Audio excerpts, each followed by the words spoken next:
Hello friends, कैसे हैं आप सभी। आशा करता हूँ अच्छे होंगे। हम लोगों ने एक्सरसाइज 6.1 कंप्लीट कर लिया है, उसी प्रकार 6.2 को भी कंप्लीट कर लेंगे। आज हम लोग बात करेंगे एक्सरसाइज 6.2 के क्वेश्चंस पर, जिसमें आप लोगों को निरंतर वर्धमान, निरंतर ह्रासमान, वर्धमान और ह्रासमान फंक्शंस पर बात करनी। कोई फंक्शन निरंतर वर्धमान कब है, निरंतर ह्रासमान कब है, वर्धमान कब है और ह्रासमान कब है। तो क्वेश्चन पे चलने से पहले हम लोग थोड़ा सा वर्धमान ह्रासमान पर चर्चा कर लेते हैं। तो देखिए, जब फंक्शन कोई भी फंक्शन होगा, आपको उसका सबसे पहले f डैश x कराना है, f डैश x निकालना है, यानी कि जो फंक्शन दिया होगा उसका अवकलन करना है। यदि f dash x is greater than 0 है तो फंक्शन आपका क्या होगा, वर्धमान होगा। आपका फलन वर्धमान, ये चीज आप चाहें तो नोट कर सकते हैं। यदि f dash x is less than 0 होगा तो फंक्शन आपका ह्रासमान होगा। ह्रासमान, वर्धमान को इंक्रीजिंग फंक्शन बोलेंगे और ह्रासमान को डिक्रीजिंग फंक्शन बोलेंगे। तो यदि f dash x is greater than or equal to 0 है तो फंक्शन आपका निरंतर वर्धमान होगा। निरंतर वर्धमान। और यदि आपका फंक्शन f डैश x का मान less than or equal to 0 है तो फंक्शन आपका निरंतर ह्रासमान होगा। निरंतर ह्रासमान। अब देखिए, ये चार चीजें आपको इस चैप्टर में पूरे में आपको अपने माइंड पे एकदम हर क्वेश्चन के पहले ये चार चीज रिवाइज करके रखनी, अपने माइंड में सेटअप करके रखना है। तो देखिए, क्वेश्चंस की शुरुआत करते हैं। देखिए, क्वेश्चन फर्स्ट है, सिद्ध कीजिए r यानी कि रियल नंबर पर fx equal to 3x plus 17 से प्रदत्त फलन वर्धमान है। पहले क्वेश्चन में सिद्ध करने के लिए कह दिया, जब भी सिद्ध करने वाले क्वेश्चन आपको दे तो ये जान जाइए वो पहले से ही सिद्ध है, बस आपको खाली उसको दिखाना होता है कैसे ये फंक्शन आएगा। अब देखिए, fx दिया है, f of x equal to 3x plus 17। आपको सब कुछ छोड़ के सबसे पहले क्या करना है, अवकलन कराना है, यानी कि f डैश x यानी x के सापेक्ष अवकलन। x के सापेक्ष अवकलन 3x का कराएंगे तो क्या हो जाएगा 3, और 17 का कराएंगे तो क्या हो जाएगा प्लस का 0। तो देखिए, f डैश x का मान क्या है, 3 है। f dash x is greater than 0। f dash x का मान क्या है, 0 से बड़ा है। तो यहाँ पर क्या बताया था, जब f डैश x का मान 0 से बड़ा हो तो फंक्शन क्या होता है, निरंतर वर्धमान। अतः यह फलन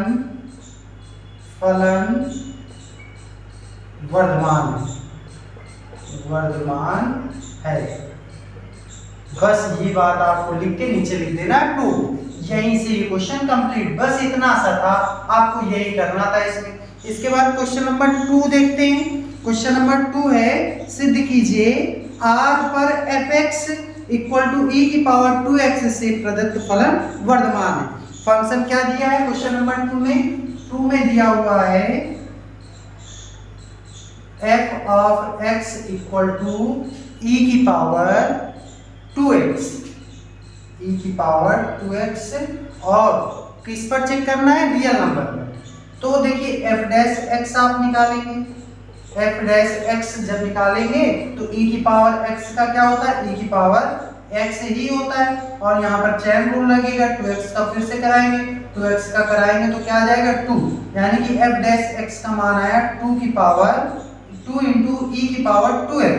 अब देखिए, आपको पता होना चाहिए e की पावर x, e की वैल्यू 2 से 3 के बीच में ही लाई करती है। यदि आप इसमें कोई भी वैल्यू ले, x रियल नंबर के लिए कह रहा है, x का मान कुछ भी ले, रियल नंबर वास्तविक संख्याओं में सभी संख्याएं आती है, धनात्मक ऋणात्मक, आप कुछ भी लेते हैं तो ये निगेटिव नहीं होने वाला। सपोज दैट जैसे आपने ले लिया x इक्वल टू 1 लिया तो क्या हो जाएगा 2 इंटू e की पावर 2, x की जगह 1 रखेंगे तो e की पावर 2, यानी e की वैल्यू 2 से 3 के बीच में होती है। 2 से 3 के बीच में कोई भी वैल्यू लेंगे तो वही आ जाएगा। फिर इसके बाद यदि e की पावर आप -1 लेते हैं, x इक्वल टू -1 आपने लिया तो e की पावर -2 आ जाएगा, जिसकी वैल्यू 1 अपॉन e की पावर 2 हो जाएगी। तो इससे भी निगेटिव नहीं आने वाला, आप देख पा रहे हैं, समझ पा रहे हैं। तो देखिए 2 इंटू e की पावर 2x आप लिखेंगे for x belong to r, सभी r के लिए, मतलब x की वैल्यू रियल नंबर से बिलोंग करे तो ये फंक्शन क्या होगा, f dash x is greater than 0। ये जब 0 होगा, 0 से बड़ा होगा तो ये फंक्शन भी आपका फलन वर्धमान होगा, ये फंक्शन वर्धमान हो जाएगा। अब देखिए इसके बाद क्वेश्चन नंबर 3 पे चलते हैं। देखिए क्वेश्चन नंबर 3 में दिया है f of x equal to sine x से प्रदत्त फलन 0 से π/2 में वर्धमान है, π/2 से पाई में ह्रासमान है और 0 से पाई में ना तो वर्धमान है और ना ही ह्रासमान है। तो पहली कंडीशन जब आप लेंगे fx equal to sine x का आपको अवकलन कराना है, f dash x equal to sine x का क्या हो जाएगा, cos x हो जाएगा। अब देखिए किस पर चेक करना है, x बिलोंग टू 0 से π/2 पर आप देखिए ग्राफ खींचिए, 0 से π/2 का कौन सा एरिया है, ये एरिया है। ये क्या है, इसमें सभी cos के सभी मान के लिए वैल्यू पॉजिटिव आती है। फर्स्ट क्वाड्रेंट में आप लोगों ने पढ़ाई है कि फर्स्ट क्वाड्रेंट में सभी वैल्यू पॉजिटिव होती है। तो जब cos में 0 से π/2 के बीच की कोई भी वैल्यू लेंगे तो आपका फंक्शन क्या आएगा, पॉजिटिव आएगा। x बिलोंग टू 0 से π/2 f dash x is greater than 0, अतः दिया गया फलन वर्धमान है। अतः f of x equal to sine x वर्धमान है। कहां पर, 0 से π/2 में। जब आप सेकेंड वाली कंडीशन लेंगे π/2 से पाई में, π/2 यानी कि यहां से पाई इसके बीच में। अब इसके बीच में देखिए सेकेंड क्वाड्रेंट में cos क्या होता है, निगेटिव होता है, ऑल पॉजिटिव, साइन और cosec पॉजिटिव, इसमें साइन और cosec के अलावा सब निगेटिव होते हैं।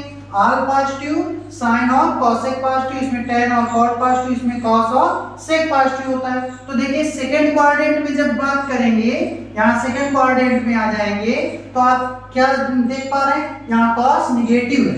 तो देखिए cos x, ये भी x बिलोंग टू π/2 से पाई में